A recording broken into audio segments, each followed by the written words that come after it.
We're going to make a spinach and sausage flan. So the first thing I'm going to do is do the topping, and the topping I'm going to use here is about 1 to 2 ounces of sausage, about a quarter cup of diced onion, and a quarter cup of diced fennel. I'm going to smoke this for a few minutes. I want to get a nice smoky flavor to it. And if you use a smoked sausage, you can just smoke the onion and the fennel. You don't, like if you had an andouille or something like this. This is just some fresh chorizo, so it's not smoked, so I'm going to smoke it a little more. So I get it started here, and then I seal it up. I'm just going to let it sit there for a few minutes. Now this could be the base. When I show you the eggs and the cream and stuff, that could be the base for any one of a number of different types of savory flans. So I'm going to let this sit for a few minutes, and then what I'm going to do is I'm going to caramelize the veg and cook the sausage in a little bit of butter, and then we'll be back when that's done. Alright, now it's time to assemble. So what I'm going to do is take some of this topping, and I'm going to put up half of it in each of two, in the bottom of each of two 8-ounce ramekins. So the top goes on the bottom because when I turn them out later, it'll be on the top and it'll look really pretty. Alright, so I've got these, the topping is now on the bottom here, and now it's time to make the custard for the flan. I have 4 whole extra large eggs. And what I'm going to do to add to that is I've got 2 tablespoons of spinach puree, which then I squeezed all the water out. You've got to get all the water out of that. And I've got 1.5 teaspoons of minced fresh thyme. I've got 1/2 teaspoon of ground chipotle pepper. And then I've got 1 teaspoon of salt.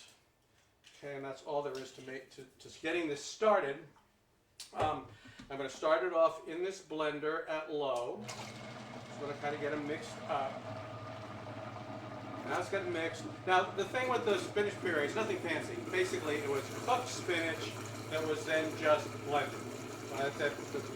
It is important to get all of the water out of it when you're going to make the custard. Now what I've got here is a cup of hot, heavy cream.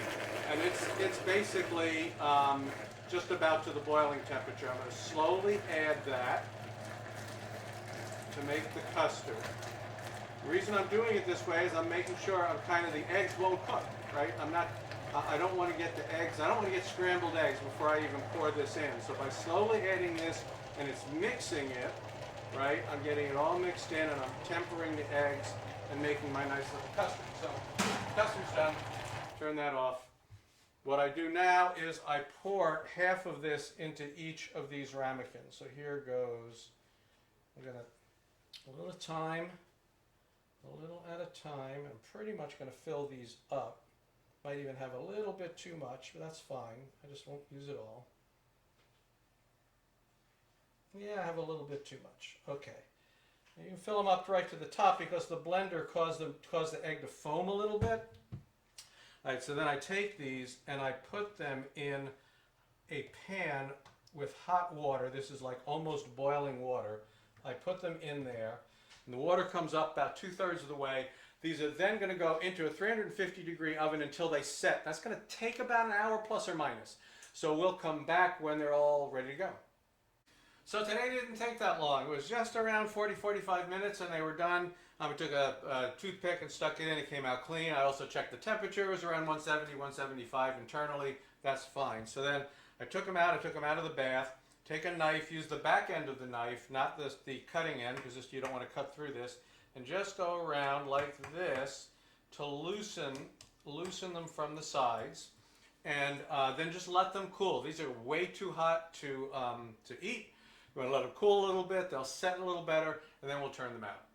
All right, so they've cooled down enough to turn them out. Basically, it still has to feel hot, but you can pick it up. That's kind of the indication, and you just flip it upside down on a plate, and there you go. And it's got that nice top on it there. What we're going to do is we're going to put a little bit of basil on it. That was a lot of different things. I think a saffron aioli would go nice with this. A lot of different things you could do. I'm just going to keep it simple. Throw a little basil on top, and we're going to give it a try. Back here, we're both going to give it a try. Okay. All right, see the consistency is really nice. Still jiggles, right? Still jiggles. I'm gonna give it a taste.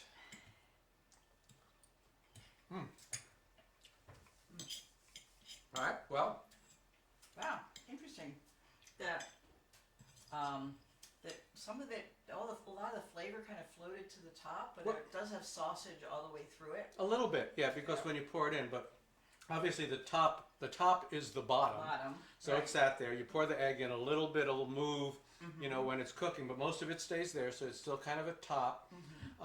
And then you get the smokiness, right? I smoked the veggies. We use chipotle, so you got that little smoky heat. Yeah, I mean, you know. Yeah, the heat is perfect in this. Yeah.